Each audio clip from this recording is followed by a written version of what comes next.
Thank you for subscribing to the channel. It's much appreciated. And for those of you that haven't subscribed yet, it will only take you a second, and that would be much appreciated. Thank you. Now, what I want to talk to you about today is how low should you price your books? Well, this can be a real tricky one, and it was brought to my attention a few weeks ago by one of you who wondered whether they should put their book out in colour or black and white or grayscale. And would the price of the book in colour turn people away, being that it probably would be twice the price of the black and white or grayscale book? And another question was put to me: should they bring the price down so they make virtually no royalties to push the book out through Kindle, of a Kindle version, or an ebook version at least, with Amazon, and have that going through Unlimited, so that people who have an account don't have to pay for that book. They've already paid for it in a subscription, in the Kindle Unlimited subscription. And should they put the paperback down as low as they possibly can with, again, no royalties, just to get the book out there, just to push it, just to give it a really good start? Would it give them a good start? Well, it's a tricky one, this, because in some cases, if you put a book out super low with no royalties, it becomes harder to put the price back up. And yeah, you can do it in little increments of, say, 50 cents, 50 pence or whatever, a time, every month or something like that. But if you was to put it up from, say your book was, you put it up at rock bottom at $5, and you're making nothing on that, but you really need to be making at least $2 on that. In my view, I aim for, I aim for £2, so let's call it $2.50. You should be making, or I feel you should be making, a minimum of with every one of your books. Now then, there's the others that will go and try to get $5, $6, $7, $8 a book, and some will get it. But I would stick to aiming for around $2.50 a book, and whatever that is in your currency. Now, I do all sorts of books, and in multiple genres, and all kinds of pen names. And every now and then, between doing, say, what you're familiar with as long-form books, I'm working on one now that's nearly 400 pages long, and that's going to take me most of the year. But in between that, what I'll do is I might do some cookbooks or some children's books. I'll take a break and I'll do something lighter. And what I've noticed with the cookbooks, and I know there's a lot of you that do cookbooks, is that every now and then when something new comes out, a new device, an air fryer or a slow cooker or something, a toaster, you will get people, and they do it every time. You'll see it there. I'm not saying if it's you, I understand where you're coming from. It's about the money, and nobody can be blamed for that. We all need it, and we've all got to keep moving, and we'll get it in any way we can. There's some out there as well, some of you out there as well, that actually just enjoys to write. They'll write novels, stories, anything, children's stories. They love it, and the money coming in from that is secondary to the thrill, to the feeling of actually getting a book out. Now,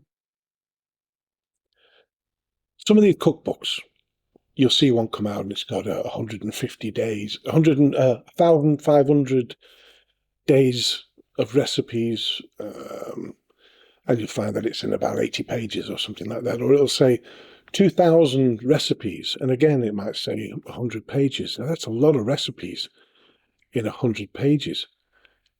So it's never going to be right. The book's never going to be right. It's going to be a little bit dicky. You'll even take a little look at the first few pages and find countless typos and formatting errors. And that's without even getting onto the recipe. Some will say it's a UK book. and or for the UK, and then you'll read some of it on the free page review if you're allowed to have that, the look inside feature, and you'll find that there's like realize, for instance, in the UK with an S, you'll find it with a Z, or you'll find there's Fahrenheit instead of centigrade for Celsius. I used to use centigrade, Celsius, and you'll find all these kind of different things, all mixed in and out. Sentences starting with lowercase, then a capital, and a lowercase. It's just a mess. And these have really been banged out to try to make the most of a new launch. Now, I hope that's not you. It could be you, but I hope it's not you. I hope you're going to be taking a little bit more time and effort into your book so that it lasts longer. It doesn't just make a hit for the first few weeks or few months and then fizzles out because of all the negatives. I'd like to think that you're making a book that will last for years. People can go back to. The reviews will be good and people will mention it, not mention it negatively. Now, that's what happens with the books. With a lot of the cookbooks that I see, they put them out, Kindle Unlimited, free to the subscribers, and the lowest price possible in paperback. And a lot of people, especially these days, money's tight. Although you wouldn't think so with the houses going up, would you, around you? But money is tight. And people will buy a book for, say, $4, $5, and they won't necessarily cause a fuss. That's the advantage of putting a book out for a super low price, the lowest price you can possibly do it, because people don't mind losing a few dollars. I mean, I've seen comments where they go, well, it's okay. Yeah, it's grayscale or black and white. There's no pictures. There's lots of errors and there's lots of that, but I only paid $3 for it or whatever. So, it's not bad. And they might leave a review, okay, for the money. And they may leave a decent review because they've paid next to nothing for it. If they've got it in Kindle Unlimited, they may, because they got it in their subscription for free. Well, I can say it's for free. It's not, obviously, is it? They're okay with that too, so they may leave a good review. So it's no great loss. And all of a sudden, that book that is complete garbage, that has hit the market, it's all of a sudden rating in the hundreds, not the tens of thousands, BSR ranking. And it's bestseller. I mean, case in point, look at this book here. It's a paperback, came out on the 27th of April, so it's just a matter of a couple of weeks old. Misty L button, so you can probably, I don't know whether that's a bit of a joke or not. They've just put this name in here and it's not right. But anyway, it's had 2 ratings. It's 1 star. It's ranked a bestseller in beer. Not to do with beer. And again, I've mentioned this before, there's not really that much of a problem with that. Everybody does that and try to get it into a lowest category. Ideally, you want to keep it into a category that's closest to your genre, but I suppose food and beverages, maybe, okay, beer, so we'll let that off. But we've got 94 pages. It's ranked 496 in books, which means it's moving a lot of books. Okay, so it might not be making a lot of money. It might not be making hardly anything, but it's getting that book out there. Unfortunately for them, they've had 2 1-star ratings straight off the bat. Now, that's not usually the case. So that's different, because a lot of people will just put a decent review on or just not bother. And then we've got this one. Now, I know for a fact, I've looked at this, I've even, just out of my own curiosity, downloaded the ebook version. And I tell you what, it's the biggest load of rubbish I've ever read. Constant errors, nothing to do with the UK, nothing to do with the actual machine appliance. It's pretending to support. And yet it's basically been copied off some other kind of machine, and the recipes are all like that. It's rubbish. But when it first came out, it went for a lot less than that. And obviously you can get it on Kindle and whatnot, or buy it in the Kindle store, but that wasn't the case at the beginning. And now the price has gone up. But look at it. Look at this review. Full of fallacious, ridiculous recipes and really bad advice. What is going on with the quality of books on Amazon? This is the problem. They make a fortune. They make a load of money off the first few weeks, but it damages everything for everybody else. Now, you might say, well, so what about anybody else? I'm thinking of myself, but you've also got to be thinking about your next books and your next books.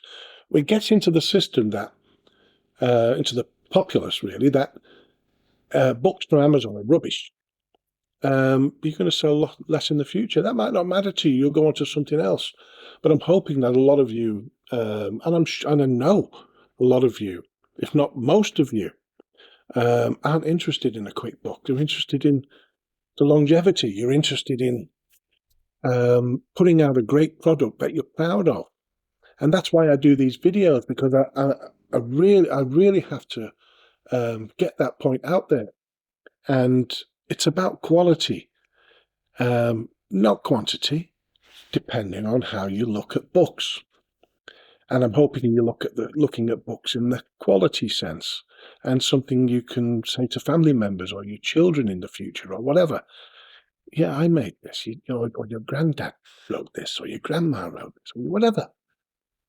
But no, yeah, I get a little bit excited when it's like this. So how low should you price your book? Well, what's it worth to you? What's your book worth to you? What do you want to make on your book? If you want to make $2 or £2 or whatever it is, then price it that way. In my advice, I would say price it for what you want to make from it. Now, if you want to make a colour version, which is going to cost you maybe twice as much as a Greyscale version of a book, then make both. But keep your royalties the same. So if you're making $2.50 on a $12 book, you want to make $2.50 on a $5 book.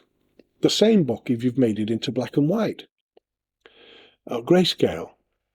So keep your royalties, keep what you want the same, but maybe have two versions of the book.